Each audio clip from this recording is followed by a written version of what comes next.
मुख्यमंत्र्यांचं काय त्याला म्हणायचं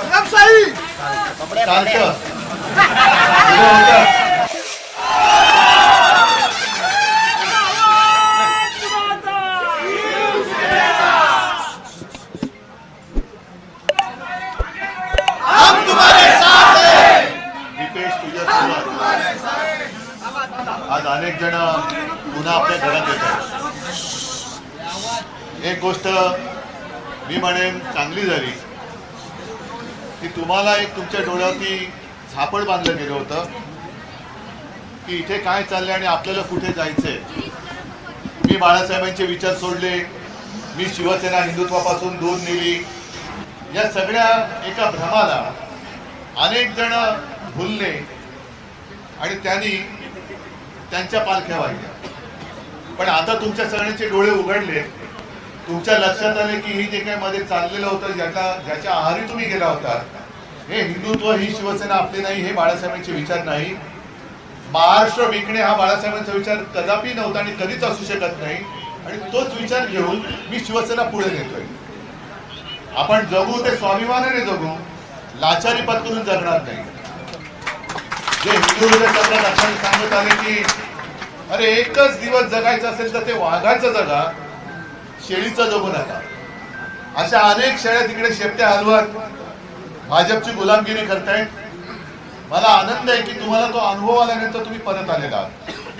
थोडा आधी निर्णय घेतला असता तर ही गुंडगिरी, ही सगळी जुलूमशाही आपण लोकसभेतच गाडून टाकली असती. मला कल्याणमधल्या सगळ्या माझ्या शिवसेना धार्जिणी आणि शिवसेना प्रेमी कार्यकर्त्यांचा आणि मतदारांचा अभिमान आहे की एका बाजूला प्रचंड ताकद, सत्ता, पैसा, झुंडशाही सगळ्या गोष्टी असून सुद्धा आपल्या एका साध्या कार्यकर्त्याला जवळपास 4 लाख मतं आपल्याला त्यांनी दिली. समोरून मुख्यमंत्र्यांचं काय त्याला म्हणायचं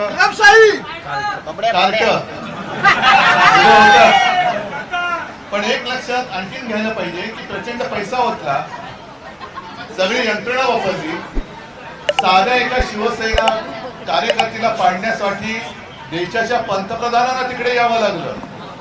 तरी देखील कल्याणकरांनी, म्हणजे हा कल्याणचा मतदारसंघ आहे, कल्याण डोंबिवलीकरांनी जवळपास 4 लाख मतं ही आपल्या भगव्याला दिलेली आहे. आज तुम्ही परत आलेला आहात.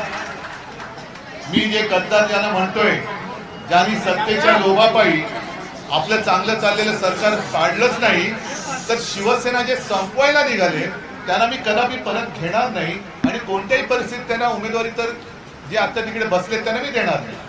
तुमच्यासारखे अनेक कार्यकर्ते हे थोडंसं एक धाक दपटचे असेल किंवा दिशाभूल झाली म्हणून तिकडे गेले असतील, त्यांना मात्र मी परत देतोय. कारण ही मूळ शिवसेनेची ताकद आहे.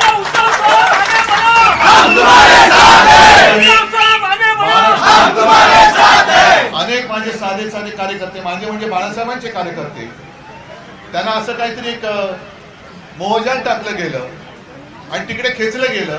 त्यांचे डोळे उघडल्यानंतर ते आता परत येतात. त्या सगळ्यांचं मी शिवसेनेत परत स्वागत करणार आहे, नक्की करणार आहे. पण जे पलीकडे सत्तेच्या लोभासाठी गेले, सत्तेची पदं भोगतायत, आज सुद्धा महामंडळ वगैरेच्या खिरापती वाटप सुरू आहे, अशा गद्दार आणि अशा नालायकांना मी परत घेणार नाही. असो, आज तुम्ही सगळे परत आलेला आहात. कल्याण डोंबिवली हा आपला शिवसेनेचा, हिंदुत्वाचा आणि शिवरायांच्या भगव्याचा बालेकिल्ला आहे.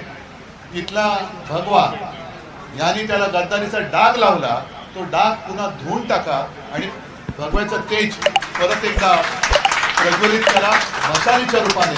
अशी एक तुम्हाला मी आता विनंती नाही, दीपेश, आता ही तुम्हाला शिक्षा आहे. बरोबर ना रे, शिक्षा द्यायला पाहिजे ना. बाकीच्यांना मी विनंती करतो, पण दीपेश आणि बाकीच्यांना मी विनंती नाही करणार, मी शिक्षा करणार. जेवढं काम तुम्ही पहिलं करत होता त्याच्या शतपटीने जास्त काम करून पूर्ण कल्याण डोंबिवली हा शिवसेनामय करा. ही एक शिक्षा म्हणा किंवा आपलं कर्तव्य समजा, पण ते येत्या निवडणुकीत करून दाखवा आणि तुम्ही ते दाखवाल हा विश्वास बाळगतो. सगळ्यांचे स्वागत करतो. जय हिंद, जय महाराष्ट्र.